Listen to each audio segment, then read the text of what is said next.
que j'étais en train d'observer quelque chose. J'observais les membres du gouvernement. Aucun membre du gouvernement n'a un agenda pour noter. Aucun. Aucun. Ça, c'est mon observation. Ne répondez pas. Aucun. Sauf, j'ai vu Madame la Première ministre, seule, qui détient un stylo. Seule. Qui détient un stylo. Et elle est en train d'écrire. Et les autres, non. C'est une observation. Alors que vous avez le devoir de noter nos observations pour que les réponses qui seront données par Madame la Première ministre proviennent de vous. Je vous observe. Madame la Première ministre, merci. J'ai aimé votre intervention, la présentation de la synthèse de votre projet de loi de finances, exercice 2025. Awana mikanda o na yena honorable président. Batali sibisoke basomba ba hors-bord, basomba ba locomotive, basomba ba voiture, ya train, sans nous préciser que basomba kiangokan. Mais si go bazo la kabiso ezani. Heureusement na mukanda na bango bazo komaka na kombo ya ba ministre, bakomia wa Jean-Pierre Bemba Gombo. Jean-Pierre Bemba Gombo, vice-premier ministre, ministre des Transports et des Communications. Azo la kabiso nini honorable président. A lobi na une année oyo a consommé la biso 60 avions. Ça y est ici. 60 bande gonanga. Nde place nga na zoloba awa makambo ekobimao. Balobi boy. Si kota nazo pesa référence aux mona lokola muto apprendre. Na lobi boy document numéro 9. Document numéro 9 monsieur 343 pages. Ta la place wa. Okomona tata oyo la kabiso ke akosombe la biso 20 avions 9 de type Boeing cargo. 20 avions 9 de type Embraer. 20 avions 9 de type Boeing. Nazo tuna vraiment ceux qui bakokotisa makambo. Nakati wana boyoka makambo. Parce que tant yango ete document numéro 9 botanga kite. Ba intimida kabiso na ba document ebele mais tozotanga namndam. Nakati awa honorable président. Balobi kaka wana te. Makambu modèle bazola kabiso awa. Et okomana ke ba hors bord awa ndeba yoko préciser ke ba kosombe la biso 70 hors bord. Mais oyo basomba kito éviter soki eza wapi, soki ba tchaki yango wapi. Avec un budget comme ça, ils ont mis la même 5 ans parce que le budget annuel tire sa source. Nakati ya programme, ya quinquennat, ya gouvernement. Les promesses du gouvernement sont allées au-delà de l'élasticité. Okay. Vous pouvez même être d'accord avec nous sur des papiers qu'on écrit. Vous pouvez dormir en famille, honorable président, bien manger dans les songes. Quand vous allez vous réveiller, vous serez toujours en famille. Honorable, Kinshasa est dans l'eau. Mais Kinshasa n'est pas cabassé pour tomber continuellement dans l'eau.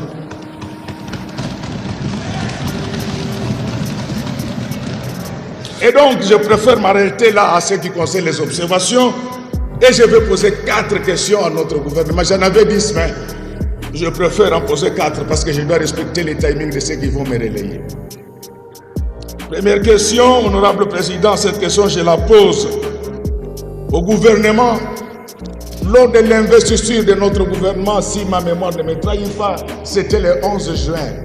Le gouvernement avait pris l'engagement de créer 2 millions d'emplois. Je voulais poser la question à notre gouvernement. Depuis 6 mois et l'année qui va commencer, vous allez en créer combien?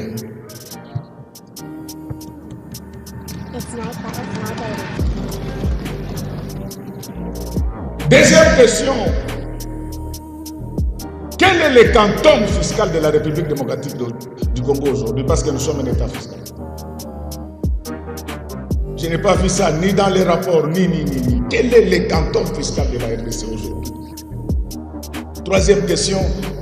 Quelles sont les stratégies claires de notre gouvernement de mobilisation des recettes? En fait, aujourd'hui, là, nous n'avons pas besoin de discours. Les talons d'Achille de notre gouvernement, c'est la mobilisation massifiée des recettes. Il faut mobiliser davantage pour payer Je vais relayer les collègues qui ont parlé de la macroéconomie ici. Il y a un lien entre la macroéconomie et la macrosociologie. Ça se tient. Tant que vous allez continuer à combattre l'inflation, importée s'il vous plaît, par la compression des dépenses publiques, vous êtes en train d'essayer la branche sur laquelle vous êtes assise. Et je vous dis, depuis 2019, on n'a jamais connu des remous sociaux comme on est en train de les vivre. Toutes ces grèves, ce sont des nuages qui annoncent l'orage. Les exemples sont les gens dans le monde. Je ne les souhaite pas. Je voulais vous dire que le printemps arabe a été provoqué par une mauvaise gestion de la question monétaire. Et pour terminer, honorable président, je veux prêcher pour ma propre chapelle. Depuis 2019, tout le monde a bénéficié de l'augmentation de son salaire, sauf le professeur d'université.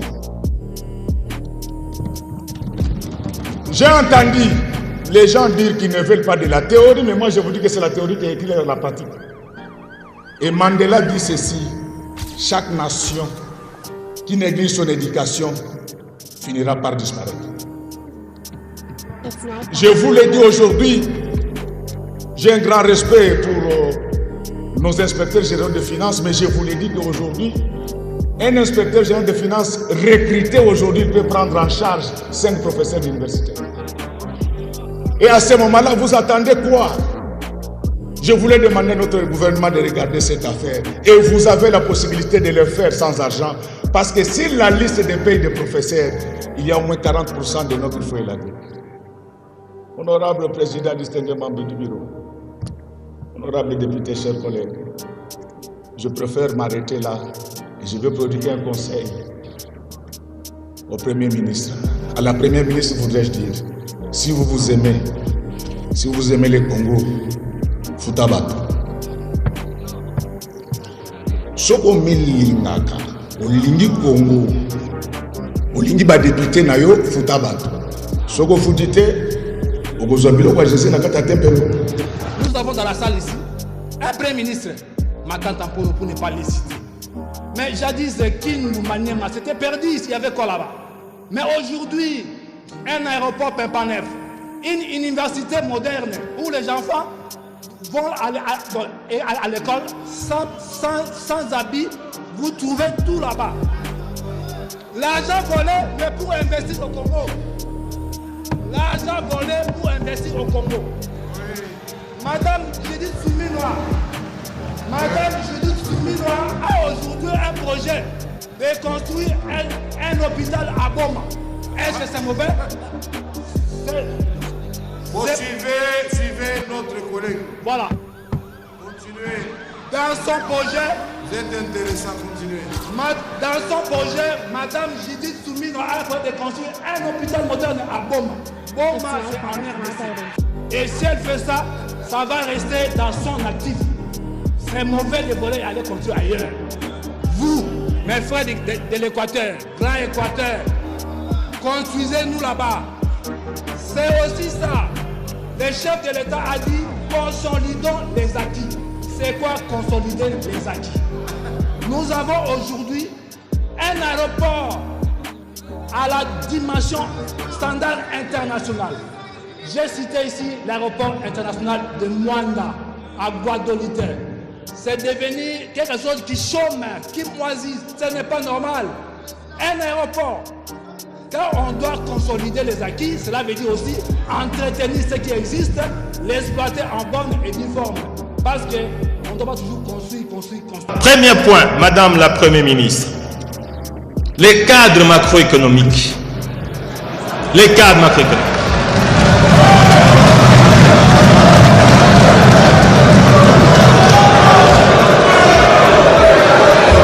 Vous nous avez présenté, Madame la Première ministre, un cadre budgétaire, un cadre macroéconomique avec un taux d'inflation de 9,2%, les taux d'échange de 9 954 francs congolais, les dollars, aux environs de 2 954, je m'excuse. Mais que vaut un cadre macroéconomique lorsqu'il n'est pas réalisé? Parce que c'est ce cadre macroéconomique qui sous-tend le budget. Je me réfère à l'expérience des 5 dernières années. Aucun taux d'inflation n'a été réalisé, qui a été repris dans le budget voté par cette Assemblée nationale. Aucun taux d'inflation n'a été réalisé. Cette année, au mois d'octobre, on est déjà à 14% de taux d'inflation, Madame la Première ministre. Comment va-t-on réaliser un taux d'inflation de près de 9,2% en 2025? Les taux de change, vous avez dit ici, et je vous en félicite, que le taux de change est resté plus ou moins stable depuis 3 mois. Mais Madame la Première ministre, c'est à quel prix? C'est un taux d'échange factice, parce qu'en fait, il est l'aboutissement d'un financement par les arriérés des salaires, par des grèves de tous ordres. C'est un taux d'échange qui ne transparaît pas dans la vie du fonctionnement de l'économie. Donc, Madame la Première ministre, veillez à ce que les taux d'échange soient l'expression de l'équilibre macroéconomique entre l'offre et la demande sur le marché d'échange et sur le bien et service. Deuxième élément, le respect de la chaîne de la dépense. Que vaut un budget, chers collègues, si la chaîne de la dépense n'est pas respectée? Nous avons examiné avec vous ici les rapports sur la reddition des comptes qui nous indiquent que plus de 50% des dépenses publiques sont exécutées hors chaîne des dépenses publiques. C'est-à-dire, plus de 50% exécutés par les gouvernements ne sont pas conformes à la loi, Madame la Première ministre. Quel crédit peut-on donner à un budget si réellement plus de 50% des dépenses sont exécutées en dehors? Troisième élément, la corruption.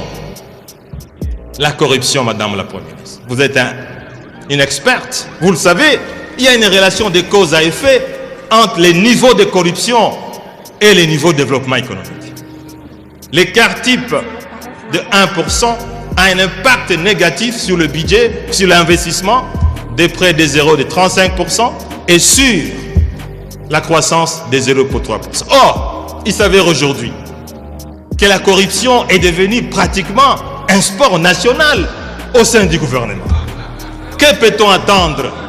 Que peut-on attendre de ce budget si la corruption telle qu'elle est là, elle continue, Madame la Première ministre? Quatrième élément, l'impaiement des salaires et des frais de fonctionnement. Madame la Première ministre, vous le savez très bien, il y a une relation. Honorable Matata, oui. Je vous informe que Madame la Première ministre, même si son nom de la continuité des affaires de l'État a été investi par vous, par nous, il y a quelques mois. Il faut plutôt l'encourager à changer ces mauvaises habitudes qu'il a trouvées. Merci, honorable, vous pouvez poursuivre. Mais, honorable président, et justement, j'ai dit que ça va. Merci, continuez. Madame la Première ministre, j'inscris mon intervention pour vous interpeller. Ce n'est pas pour dire que et voilà, vous êtes responsable de la corruption, mais c'est pour vous interpeller parce que votre budget ne peut être exécuté, ne peut porter des fruits, ne peut être porteur du développement que si il tient compte de ces éléments. Voilà. L'indépendance de la Banque centrale, honorable président. C'est intéressant. Il y a une relation de cause à effet entre les degrés d'indépendance d'une banque centrale et les degrés du développement. Tout le monde sait aujourd'hui que nous avons une banque centrale totalement inféodée au gouvernement, qui exécute des dépenses en violant systématiquement la loi qui organise le fonctionnement de la banque centrale. Madame la Première ministre, que peut-on attendre de votre budget lorsque la banque centrale constitue une filiale du gouvernement ou une filiale de la présidence de la République? L'élément de leadership, Madame la ministre, le budget ne peut être exécuté de manière tout à fait correcte, efficace et productive s'il n'y a pas de leadership et s'il n'y a pas de bonne gouvernance. Le leadership garantit les institutions inclusives qui font cruellement défaut aujourd'hui. Lorsque l'administration publique est totalement en grève, lorsque les enseignants sont en grève, lorsque les magistrats sont en grève, lorsque le professeur... Quel type d'institution avons-nous pour pouvoir exécuter un budget qu'il soit en équilibre, comme vous l'avez dit ici? Madame la Première ministre, les réformes. Vous nous présentez un budget avec un taux de croissance de 5,7%. Mais c'est un taux de croissance appauvrissant. La RDC n'a pas besoin d'un taux de croissance de 5,7%. C'est des taux de croissance appauvrissants. Parce que ce taux n'est pas effectivement fondé sur des réformes. Il faut activer les réformes pour pouvoir espérer un taux de croissance qui soit développementiste. Je voudrais aborder aussi une relation entre la dette publique et le développement. Honorable Président, Madame la Première ministre, il existe une relation entre la dette publique et le développement. On parle de la soutenabilité de la dette publique. Nous sommes aujourd'hui, honorables députés, dans une situation d'endettement explosif, nocif, qui hypothèque l'avenir des citoyens de ces pays. En 6 ans, la dette publique a doublé de 5 milliards à près de 11 milliards. Madame la Première ministre, le budget veille aussi à l'avenir de ceux qui ne sont pas encore nés ou de ceux qui sont encore petits. Vous êtes maire, je sais que vous avez plus que moi cette sensation de l'avenir de ce pays. Je voudrais terminer, honorable Président, pour ne pas traîner sur ces pupitres, pour dire le budget, comme je l'ai dit, du point de vue philosophique, Madame la Première ministre, n'a de sens que s'il est exécuté, que s'il est fondé sur des relations économiques et sociales séculaires, comme je l'ai dit ici. Parce que ce budget, même s'il est adopté, mais s'il n'est pas exécuté, s'il ne tient pas compte des relations séculaires, socio-économiques, ce budget restera une lettre morte. Pour terminer, Madame la Première ministre, veillez à ce que la corruption et les détournements s'arrêtent. Parce que ces sports nationaux. Madame la Première ministre, je termine en vous exhortant à un meilleur suivi du budget de l'État, parce que s'il n'y a pas de suivi et évaluation, malheureusement, tout ce que nous aurons adopté ici ne sera jamais exécuté et ne produira jamais des effets. Je vous remercie. Merci.